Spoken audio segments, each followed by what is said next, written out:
today who are definitely each doing the thing that they chose to do most successfully their way.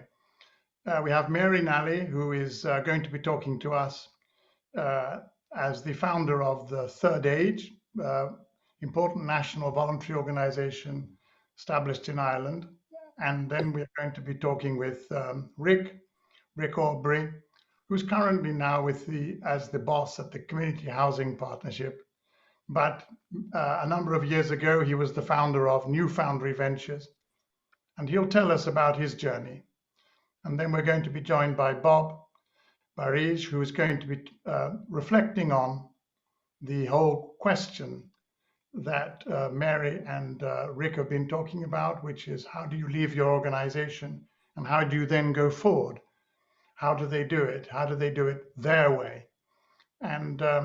And Bob will be talking about that and the impact that he thinks that their experiences might have on his. It's that usual thing that we do, which is to have one of the younger social entrepreneurs join with us and to give their own reflections. So no further ado, back to you, Andrea, to get the shows on the road.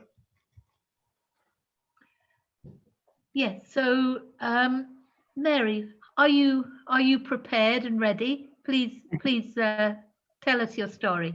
Thank you so much. Well, good evening, everybody, and I am thrilled to be participating in this event today, and I look forward to hearing from all the participants. Let me introduce myself briefly.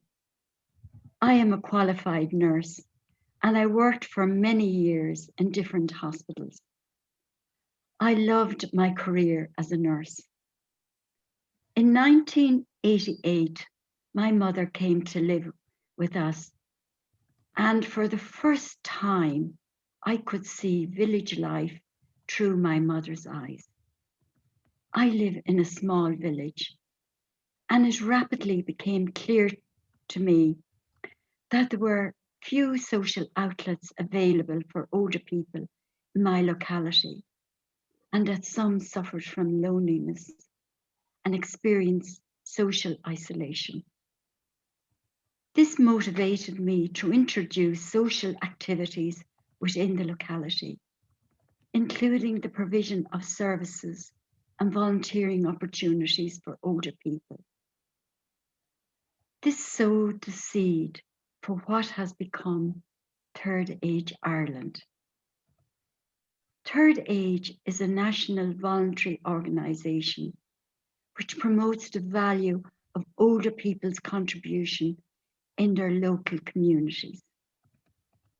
Third Age has many trained older volunteers working throughout Ireland as listeners, tutors, advocates, and much more. One programme is Senior Helpline, a national confidential listening service for older people, provided by trained older volunteers. Senior Helpline is open 365 days a year, including Christmas Day, which sadly can be one of our busiest days.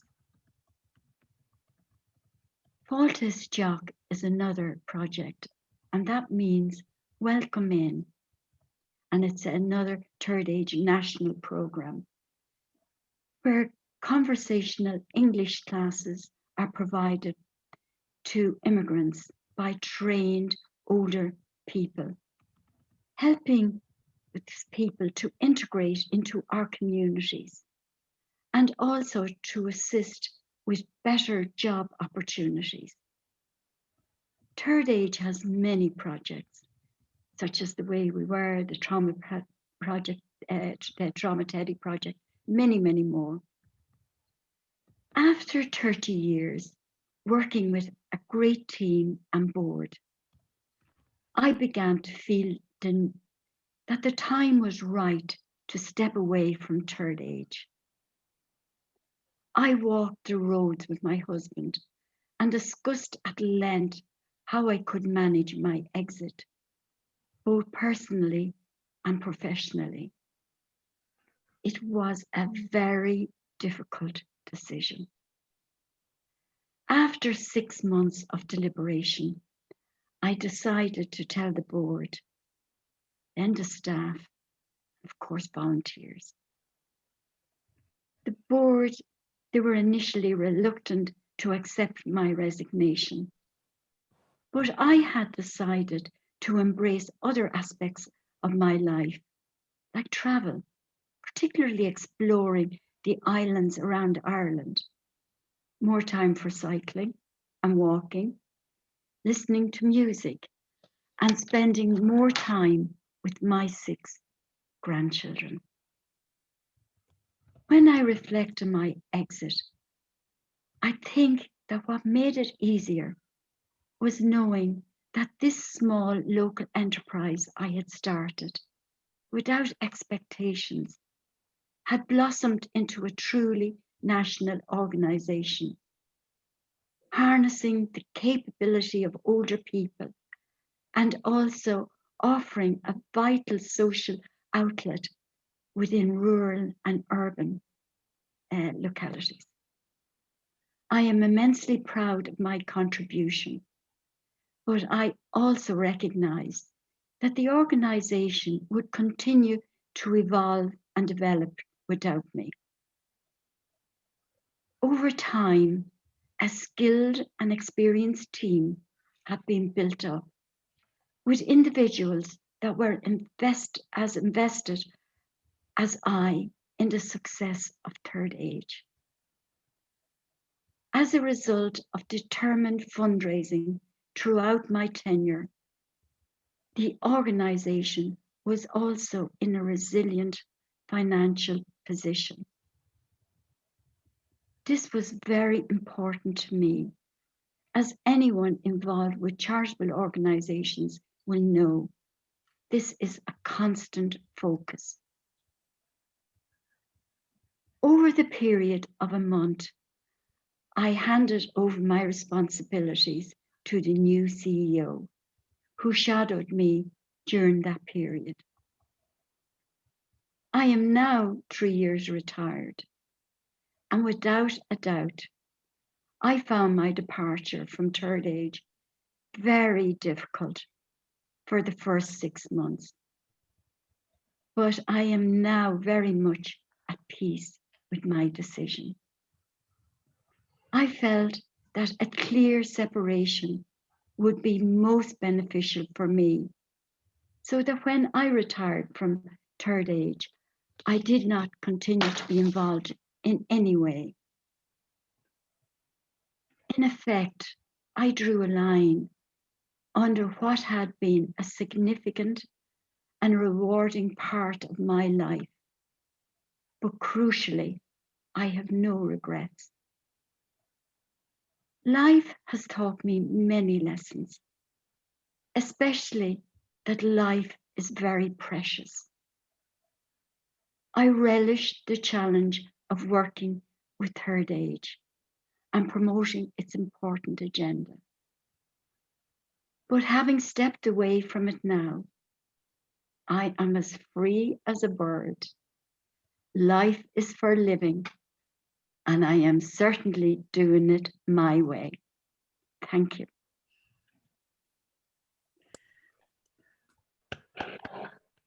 Beautifully said. Mary, thank you. That was wonderful. Thank you so much. I think that we're now going to. It was fascinating to hear how you did it your way, and but you obviously did a lot more planning than you're letting on there, Mary. I think we've got a lot of lessons to learn from you there. And now we're going to hear from Rick Aubrey. And are you ready, Rick? Thank you, Andrea, and thank you so much, Mary. That was, I learned a lot from what you said, so thank you for sharing. I have had a different song running through my head other than that Frank Sinatra, I Did It My Way. I like a lot of Frank Sinatra. I don't like that particular song. The song that has been stuck in my head is an American bluegrass song, one of the traditions that we got from our origins from England, and it's called Old and in the Way. And that's often how I think about this transition for many of us. I'll just briefly read the lyrics to it. Some of you may know it. It's a little bit more relevant for me. It goes, old and in the way. That's what I heard them say. They used to heed the words I said, but that was yesterday. Gold will turn to gray and youth will fade away. They never care about you. I'll call you old and in the way. So I don't mean to be the skunk at the picnic. I certainly hope you get a chance to hear the song, because it's actually somewhat more uplifting when it's sung. But it's the other side of what we all experience as well, in terms of our transitions and our roles in our organizations, our status in our society. And all of a sudden, one day, some of us occasionally may feel old and in the way. So let me tell you briefly about my journey, and hopefully there'll be some relevance and learnings. This is not about, and then I did, and then I did. It's just more about what are our shared experiences. So some of you may know I ran an organization in the United States, starting in my early 30s, called Rubicon Programs. We worked with homeless men and women, initially providing services, eventually starting businesses, and then social enterprises that hired folks that nobody else would hire, and creating jobs for them and with them. And I was the CEO there for 23 years. And I both loved it and benefited personally and professionally from doing it. In terms of transitions, perhaps I stayed too long. And as I got closer to the end of my 23 years there, I evolved a transition that created a new organization called New Foundry Ventures. And the goal was to take some of what we had learned at Rubicon and bring it to another scale. So there was a transition that went on a little earlier. I was perhaps in my early 50s or so.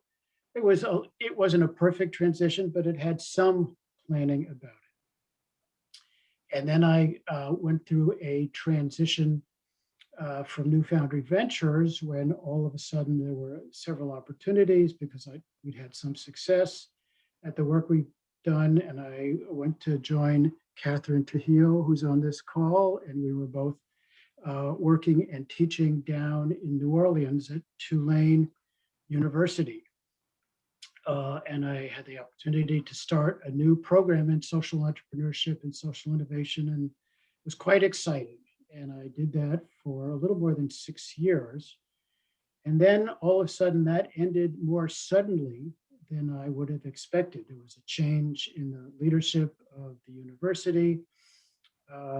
This exciting but somewhat off the normal course of a university center that I had built no longer was the pet project of the university president, because there was a new one. And I was old and in the way. And so my tenure was coming to an end.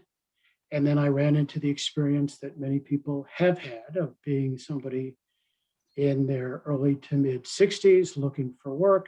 And all of a sudden, we're sort of yesterday's generation. And I had a very long time in process of trying to figure out what the next great adventure could be. And then it became what the next exciting job will be. And then it was, well, is there going to be a next job? So fortunately, I suppose, I did eventually find the job that Chris mentioned. I run an organization in San Francisco that works to build housing and provide services to people formerly unhoused, fairly large and significant organization. And the work is meaningful, and I'm very glad to have a job, and glad to have a job that actually is related to what I actually know something about. it was a 4-year process. And during that tumult, there was lots of time to reflect upon, was my time over? Am I really just old and in the way and somewhat irrelevant? So whether it was luck, fortune, karma finally coming around in the full circle of the wheel, I did succeed in getting this new position, which is doing the kind of work I love, which has some significance and meaning for me, and reflecting upon being a relatively older leader with a predominantly younger group gives me a chance again to reflect on the virtues and challenges that wisdom bring as a leader to an organization of people who have a very different mindset of how things need to be done in the world. And so that's both the great learning opportunity and the constant source of wonder for me is what I know and the experience I have and whatever wisdom that we all have as a result of age, actually of interest or perceived to be of value to folks who think that they are the first ones solving the problem and that only the new ways of doing things can solve it, and all of those other issues associated with the current tumult, at least in the United States, about what's referred to here as the okay boomer movement of, okay, you guys screwed it up. Please just get out of the way and let us do it. So I realize that's sort of a mixed bag, but in terms of the transitions that I've gone through in terms of leadership over my career, there's been many, both planned and unplanned ones, some pleasant and many less than pleasant transitions, and just a realization that we both always have to keep evolving and can never assume that whatever it is that we think we know actually continues to have meaning and relevance. I mean, I think it does, and sometimes I wonder if it does.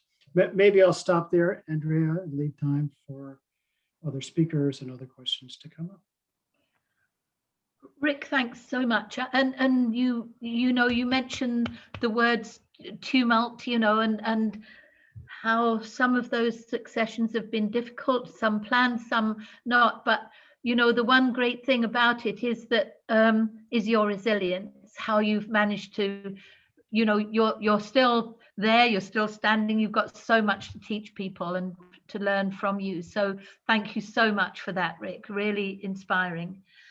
Bob, we'd love to hear your reflections on what's been said, but also your insights. We know that any journey isn't, through social enterprise, isn't suddenly all smooth, and all of a sudden it's only difficult around transition. So we'd love to hear from you, Bob. Thank you.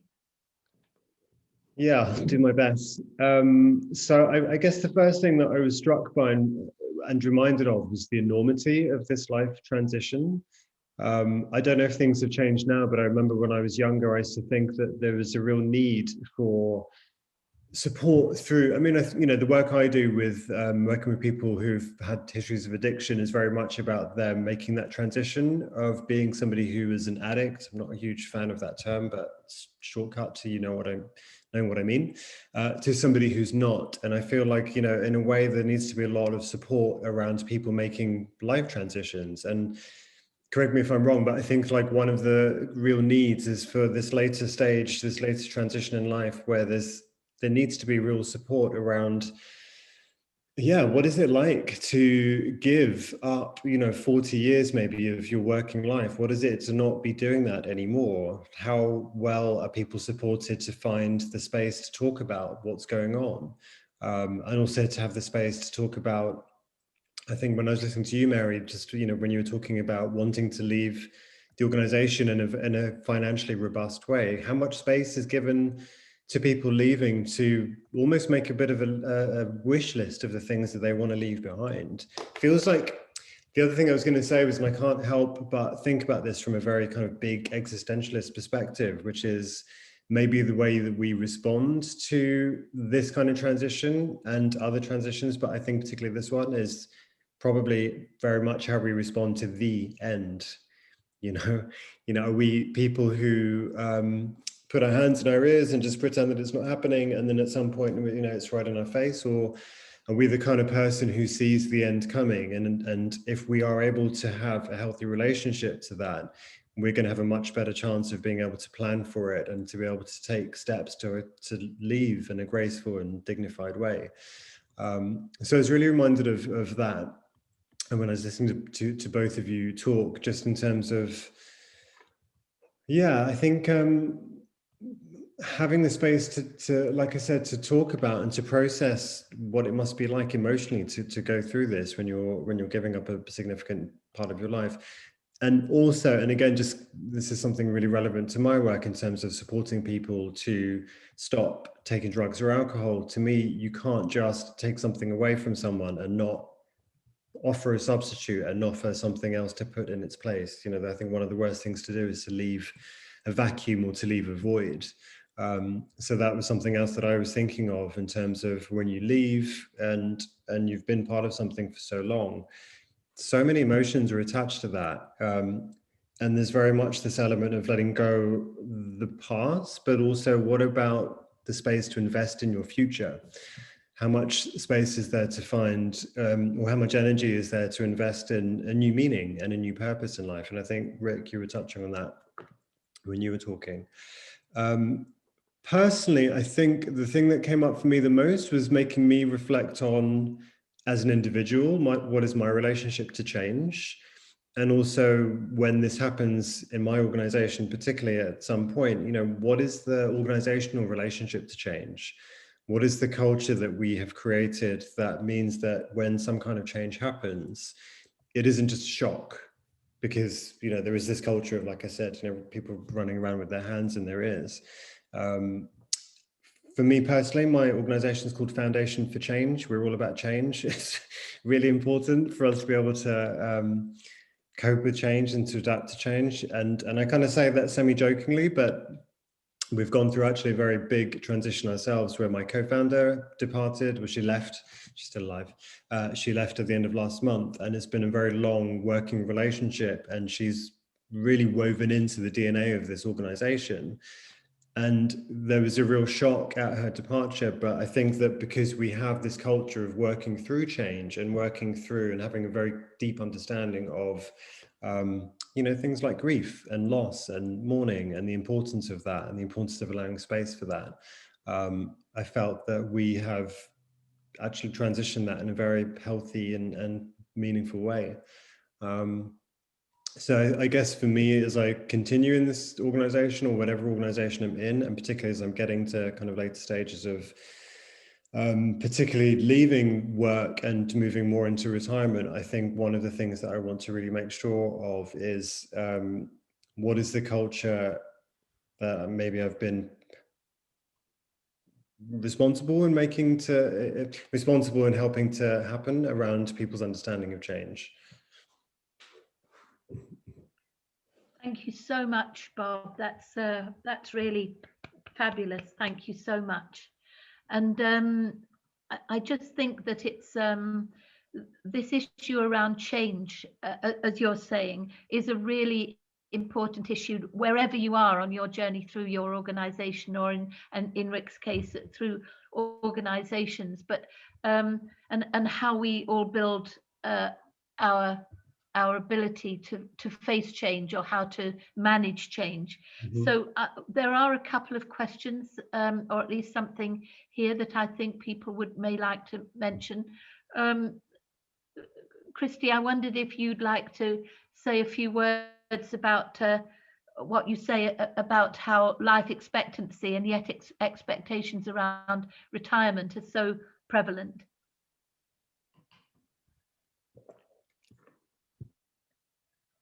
Christy, are you there?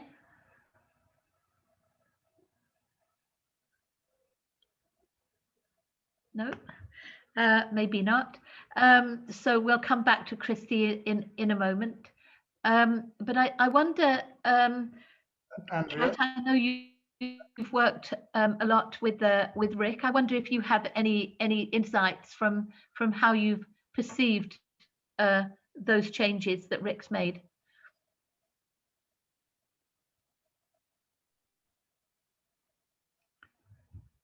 No, Kat's disappeared too. Kat's here. So, I just don't think she heard your calling her name. That was all. okay. Kat, are you there? Yes. Yeah.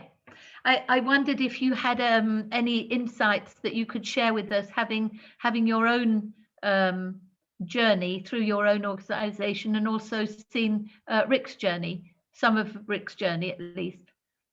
I think what I put in the chat is that one of the things that I learned from Rick is that he was pretty open about the reality of what was going on. And I think that that's one of the most important things for me, has been to allow myself the opportunity to ask myself the real questions. And one of the real questions for me was how much my organization was me since I founded it, and how much of it, if there was, how much of me would be left without the organization. You know, like, was the organization like a uniform or something that I put on, or a way that really defined who I was? And if I wasn't a part of that organization, then who would I be? And I think that that journey, first, there's a part of the grief of actually losing something, but it's more than the something, it's losing the vision. And I think that's what I'm hearing him say about, like, where do I fit in? You know, it's like the vision doesn't go away because the organization goes away. I've been involved in social change since I was 15 years old. And so I never had a vision of what my life would be if I was not a part of what's going on, especially in the United States around equity. Like, how do you retire from that? And so the other part is, so that's to me the main part of being able to deal with that, and to also push our society forward in terms of what Bob said around, like, what does that mean? Like, do you have to have an organization? Like, who's really in charge, and who has the right to say something, and who should be quiet and let other people do it? And I don't think we have an answer for that yet. Yeah. Period. I'm going to stop right there. Thanks, Kat. Christy, are you with us? Yes, I am. I'm on Hi. I just wondered, Christy, I felt your question or your remark on the chat links with what Kat said, that because we get older, does our vision disappear? Or just because we're 60 or 65, what do you have a view on that? Well, I think it's ridiculous, and it's a ridiculous waste of expertise, as somebody mentioned. And I'm reminded of my father, who was a very eminent surgeon. He was a professor of surgery, a leader in his field. And one day he was a professor of surgery, and the next day he was nobody. And it was a ridiculous waste of his experience, and that students couldn't tap into his knowledge and expertise. But also it was just totally inhuman for him, because obviously so much of his identity was wound up and tangled up in his profession and position. And that was obviously maybe an extreme case, because the medical profession is quite hierarchical, and our profession isn't so hierarchical in that sort of conventional manner. But I think it is ridiculous, given that we're all quite fit and, healthy people, and we got so much to offer, and it's pure convention. It's just absurd. And, I can understand that with COVID, I do know that with COVID in many economies, that older people, are being invited to take early retirement and make way for younger people who have been badly affected, perhaps in their early careers, by all the terrible fallout from COVID pandemic and the lockdowns. But I still feel, personally, I'm lucky that I've, got a position within my company. It's turning into a part-time position, and I'm looking for other opportunities, trying to build what people call a portfolio career. But I certainly feel I got a lot of energy, lots of ideas, lots of you know, lots to contribute, I think. Yeah. Thank you, Christy. Susanna, are you there? Yeah. Can Yes, you I am. hear me? Hi. Yes. Just from your comment, that seems to link with me to me with Christy's comment about, you know, is there a way of us all sharing these things? And I know that when Mel and Chris and I started the Elders Council for Social Entrepreneurship, we felt this should be a place to share. But how can you tell us if you think there's a way of us sharing this that maybe we could move forward on, or what are your thoughts on how we could share some of these experiences and document them too? Because obviously from Mary's point of view, you know, it was a struggle, but she's found, you know, her new life. And then what Chrissy's saying is she's got a huge amount of energy, she doesn't want to stop doing good things. And I just wonder what your thoughts might be. Sure, it's a pleasure to share my thoughts. I believe that we have so much knowledge in this group and in other groups that I participate. We shouldn't throw it all away. I am not sure how we could conduct something like this, but years ago I put together a draft of a course for people who are experienced to share how to put together an NGO that would be somehow effective. How do you put together a board that is participant? How do you deal with the challenges of administration that are so challenging and so forth? But we have at EP, my organization, we put together a school. So we have a branch. We work with environment, but we have a branch on education. So short courses, master's, MBA, and that helps because I teach. And so I feel, you know, very revigorated with my students, my master's students and so forth. But I believe that this is something different. I believe that we should somehow take advantage of this group and maybe put together some questions that are relevant and make, I don't know, a document, something that could be easy to access, that could help the younger generation, because, you know, we have experience. My organization is 30 years old, you know, and we went through all types of phases. Right now we have a president that hates NGOs. We go through. We are resilient. How was this resilience? How did we overcome the challenges that we face? Yeah. Thanks, Susanna. I think that we have to think very hard and carefully about how we bring these learnings together and make them, as it were, palatable or acceptable to younger people who sometimes, I wonder, I don't know what you think, maybe think that maybe they know all the answers already, but you know, maybe you know, I think what you say is very valuable. And I know that Sheila's saying, well, I'd love to hear from Sheila, but I know that Timothy would like to come in at this moment. Timothy, are you there? Yes, can you hear me? Yep, hear you. Oh, now. great, thank you. Good to see you all, because I think we haven't been able to meet face to face, but it's good that we still keep connected by the Zoom. Yeah.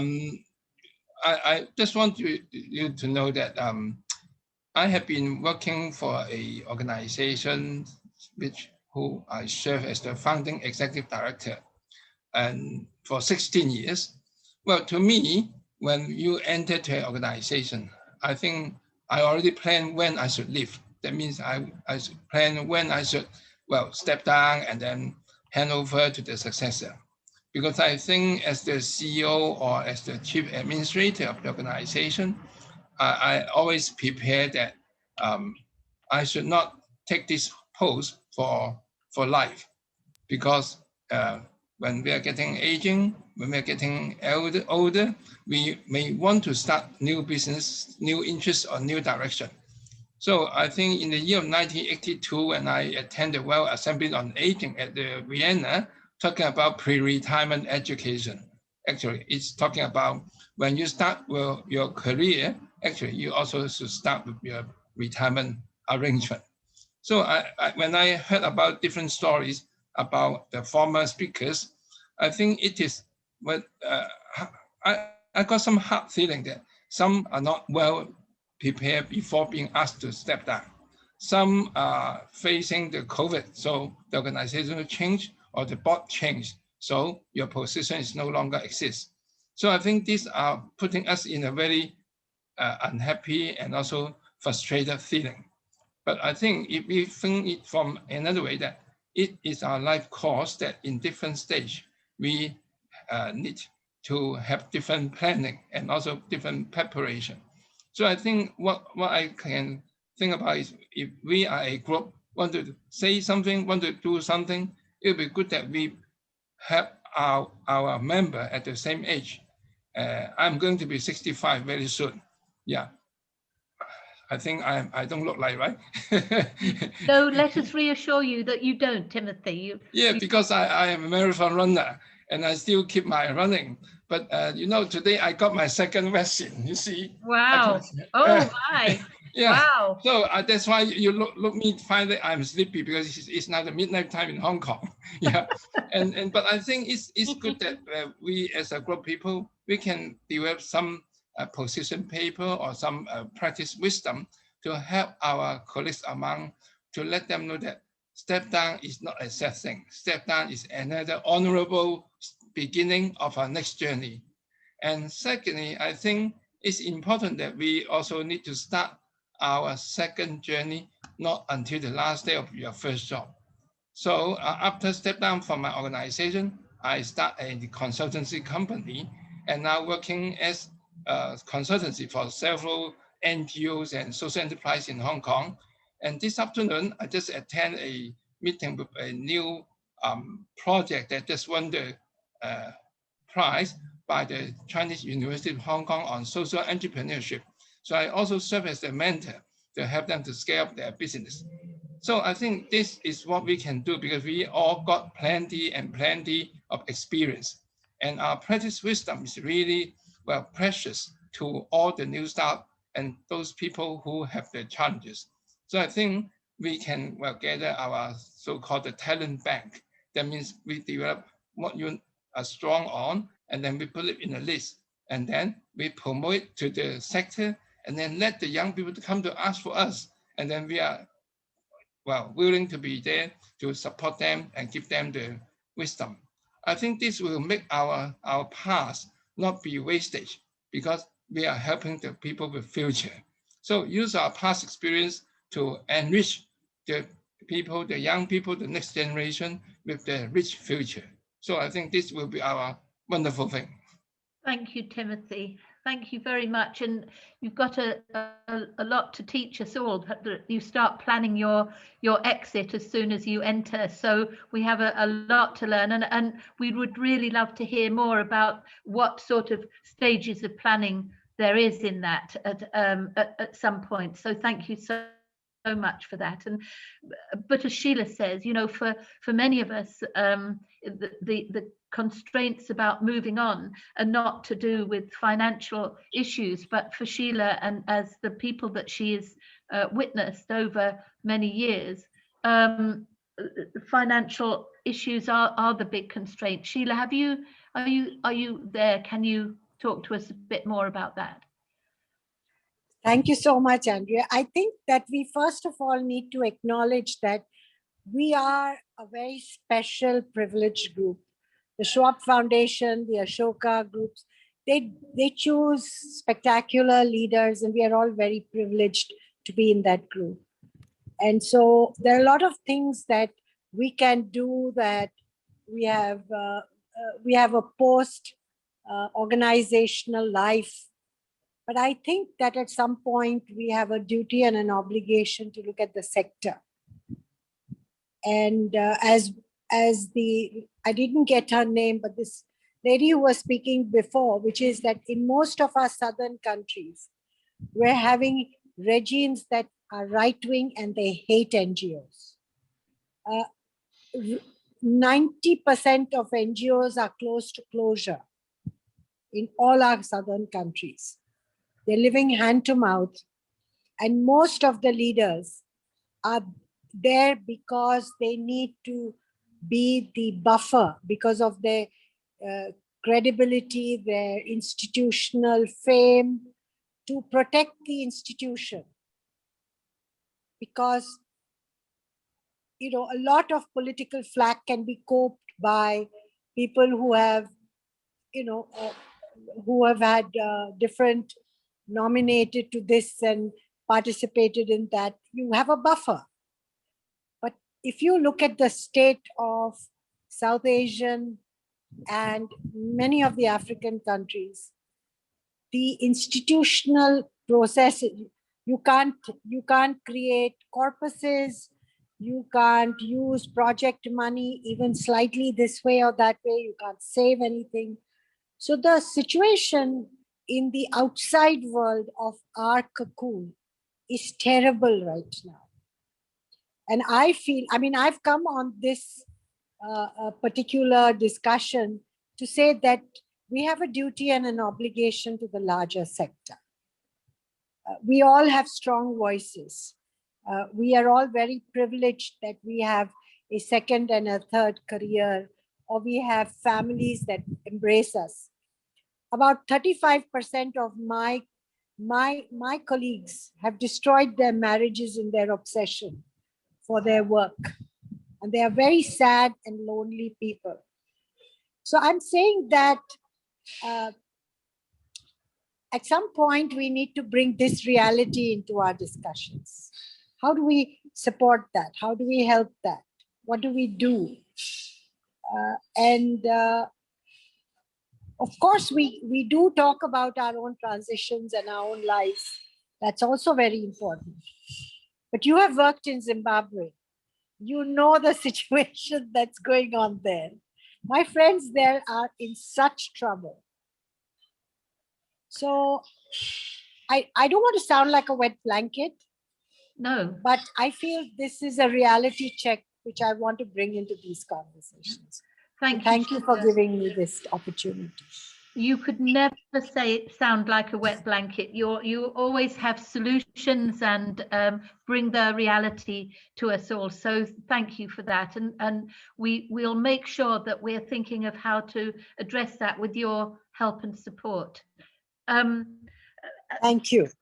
I know also that financial issues do, even with all of us who are privileged, really often lack of planning means that a CEO can't move on because there's no money in the organization to allow that to happen. Otherwise, they live in penury and, as you say, are punished almost for their work. But I know that Dominic would like to ask Rick a question, have more detail on one of the questions that Rick has raised. Dominic. So much. I popped it in the chat so that I've typed it out.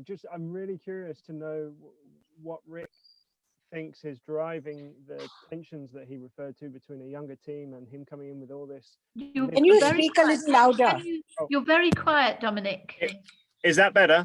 Oh, much better. Yeah. I've got some dodgy headphones. I apologize. Well, we're all hard of hearing, so you know. I wasn't. So I'd love to hear a bit more about those tensions that Rick alluded to, coming in as an older leader with so much lived experience and wisdom, and how there's pushback from a younger team, and what drives that, and is this symptomatic of society? It certainly feels symptomatic of society here in the UK where I live, but I'm curious as to Rick's perspective on that, and is it somehow tied up in the sort of psychology of these crises that we feel we're facing right now? And is there a tendency to think that anything that's gone previously is part of the problem, not part of the solution? And not my view. I'm curious as to why we're not embracing more this wisdom. Without pretending to be an expert on this and, fall into the trap of being one of those television talking heads that acts like they know what they they're talking about. I'll try to focus it on my experience. Certainly, specifically in the United States, and particularly in very progressive cities like San Francisco, where I exist, there is, beyond just questioning, but almost a demeaning of how things were done in the past, with very good reason. And a lot of it, in my particular case, ties into the issues of old white guys telling people who are not white, how to do things about issues that really are so inextricably tied up in diversity, equity, and inclusion issues. So, like everything else, this is a very compacted issue of a distrust of how problems didn't get solved by an earlier generation, and what I perceive as wisdom is perceived as being pedantic and just using old tropes to try to solve problems. But it's particularly in my experience, it's a curious challenge. I thought, hey, look, I've been around the block 40 years. I've learned a few things. Everything seems so pressing and as of the moment, as you say, Dominic, but perhaps we need to take a longer view. And that's not always welcomed or appreciated. It is taken often as minimizing or marginalizing or patronizing of people who have excitement and enthusiasm because we know it, we're going to fix it, and we're going to do it now.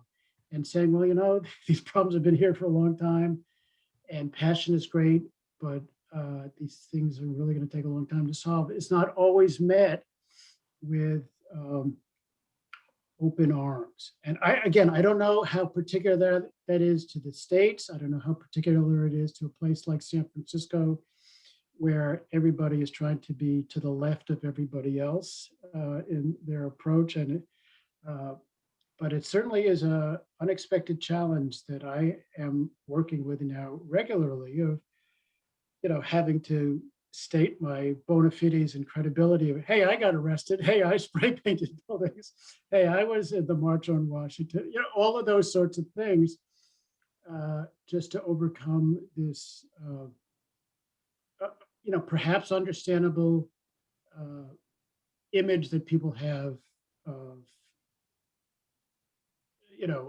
an older person's take on how to solve problems. It's interesting. It's interesting, Rick, what you're saying and what Timothy said about older people, and as you move on, you're venerated and honored. You're an honorable citizen, and yet what you're facing is the very opposite of that. And we do need to explore that more too. So if I could just ask Mary, I know that we're quite short of time, but I suspect that you did a lot more planning than you're really letting on, really, because you make it all sound so easy, as if you just had to make a choice about when to leave, but that you had everything actually in place.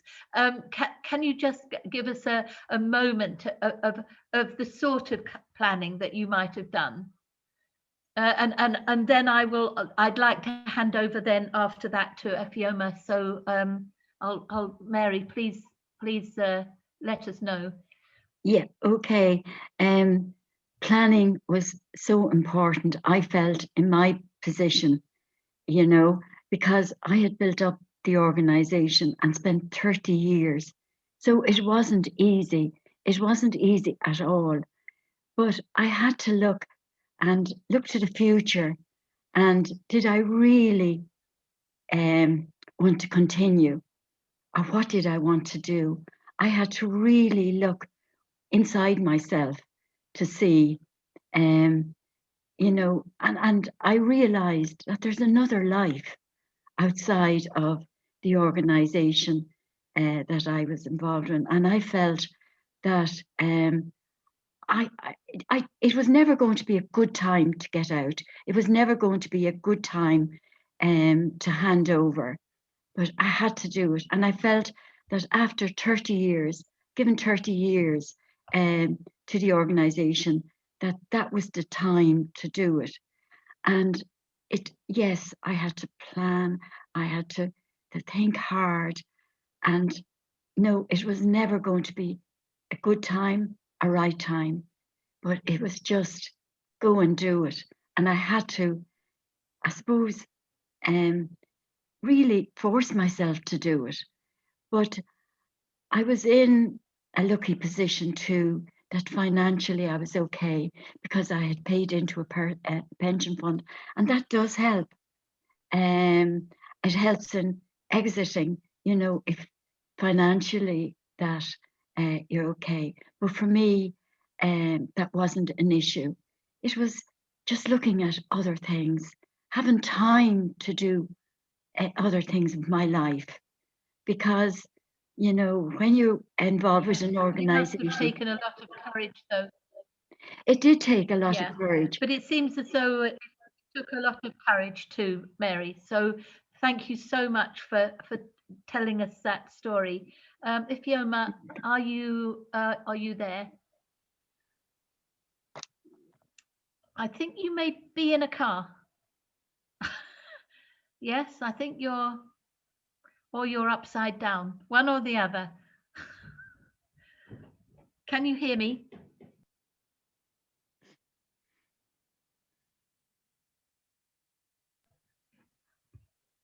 I think we're saying Ifeoma. Oh, yeah.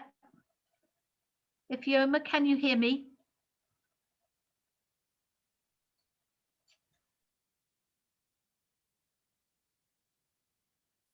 At present, you're on mute, Ifeoma. On mute. Okay. All right. Hi, Chris. How are you? Hi there. Lovely to see you, Ifeoma. Welcome. I'm fine. You have to pardon me. I'm doing a lot of movement from coming back from work and going somewhere. So I just wanted to chip in that I'm very excited at the discussions. And though I'm 67, I find that I'm still trying to stabilize my social enterprises, of which Chris knows one of them. And I'm hoping that I should be able to round up in the next 5 years and then be able to step aside and have a structured, I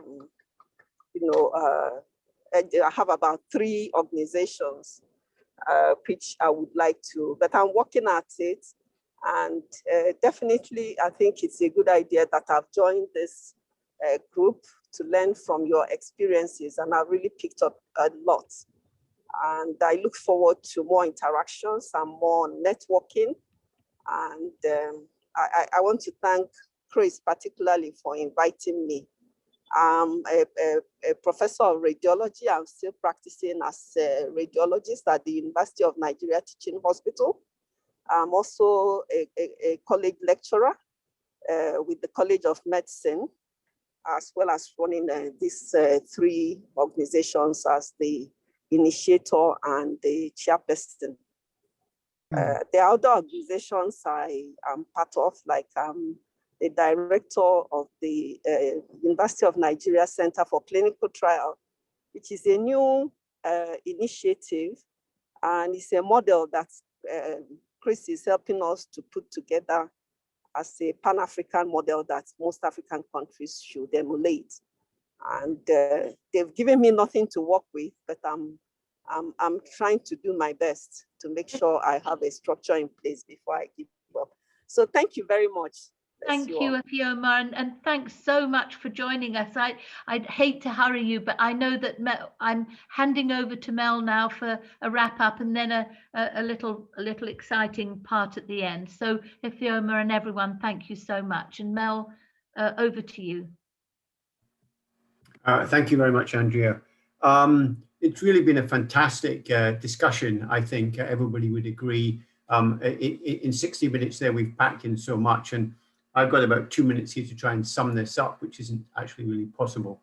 But I just thought that first of all, we had the fantastic input from Mary talking about her life and how the impact that she'd made in hard work in her organization, but then saying to us beautifully how precious life is.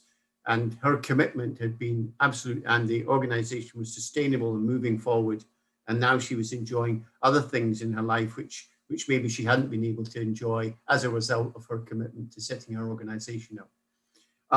Then we had another fabulous insight from Rick about his journey in different organizations he was involved in setting up, which he'd left and then started, and then we've got to the point where he is now.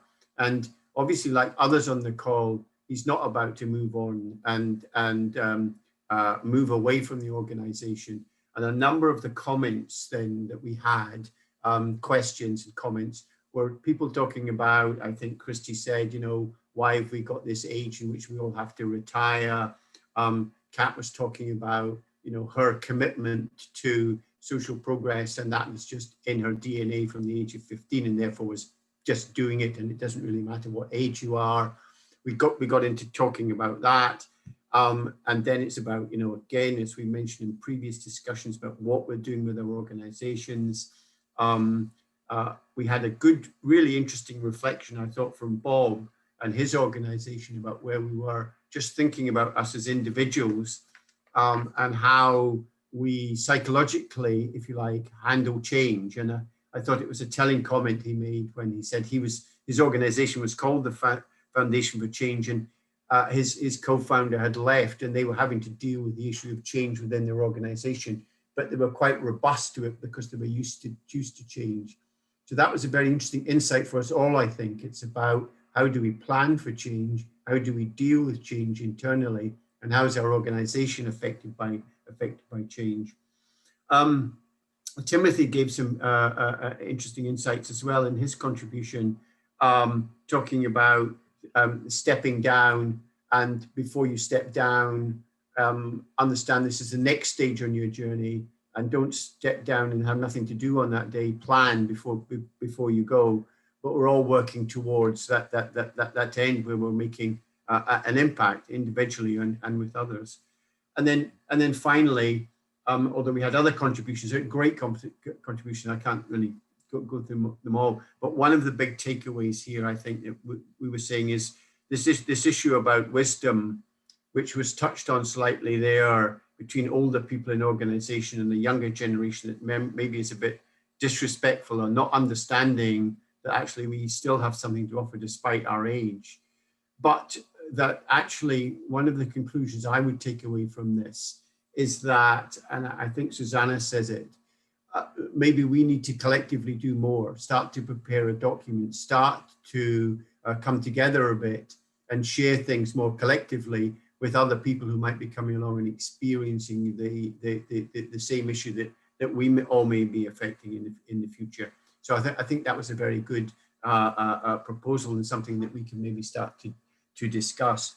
But as I say, I would find it difficult really to create a proper summation in the short 2 minutes I have, because there were so many important issues that we were discussing and actually so many insights. And I think that the speakers and then Bob coming on to kind of reflect on that, and then the questions have really contributed to what I thought was a very rich discussion. Now, I'm aware we're just slightly over time, but moving on, the little special announcement that we've got here, which is very exciting for us as people have set up this organization, is that right now we will have a website, our own website, where again, what you can contribute to. And I'd like to now hand over to Caitlin Kirk, who's on the call, who's worked with us pro bono for free to set up this website, and has done it in a way which has been so friendly, so understanding of the three of us' lack of technical expertise, if you put it that way, so empathetic to the issue.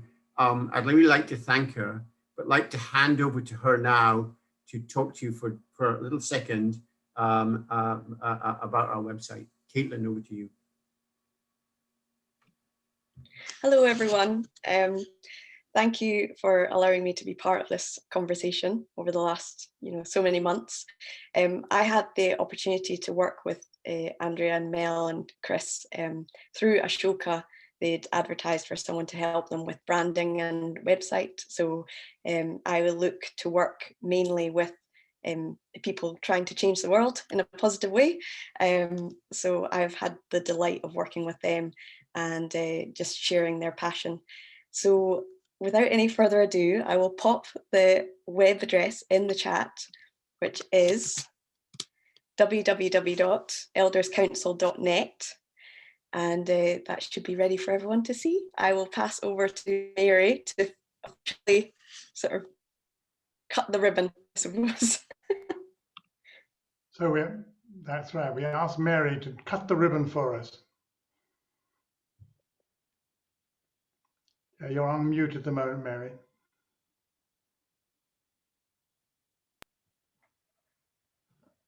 You're on mute, Mary. Yeah, she's just working with it.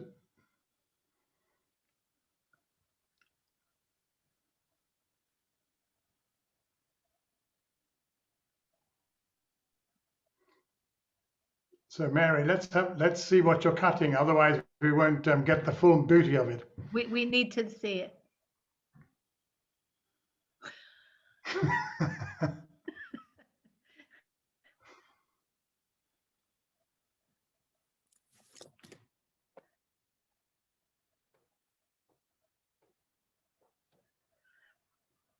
I'm loving the instant feedback as well in the chats. Thank you. Oh, that's great. Well done. That's good.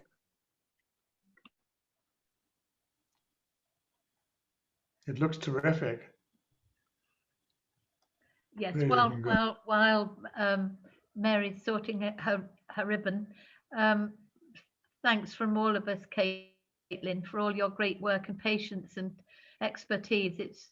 It's great working with you, and I know that one of the things that we're thrilled about is that you've started a trend of more not elders joining us. So thank you. Exactly. Yes. So Mary, are you able to find the unmuting button? No. Oh, that's bad luck. So why don't you just stand and do the cutting for us? Yeah. We need to see the ribbon. Let's see the ribbon. There we are. Hold it up. There we are. Oh, wonderful ribbon. Wonderful. Thank you. Oh, here comes the cut. Here comes the scissors. Yay. Well done. Thank you. Wow. Thank you, Mary. Beautifully done. You'll be able to take over from the Queen. Fantastic. Mary. That was mute. I'm on. Sorry. Thank you. That's wonderful. A grand job. Thank you very much, Mary. You're welcome.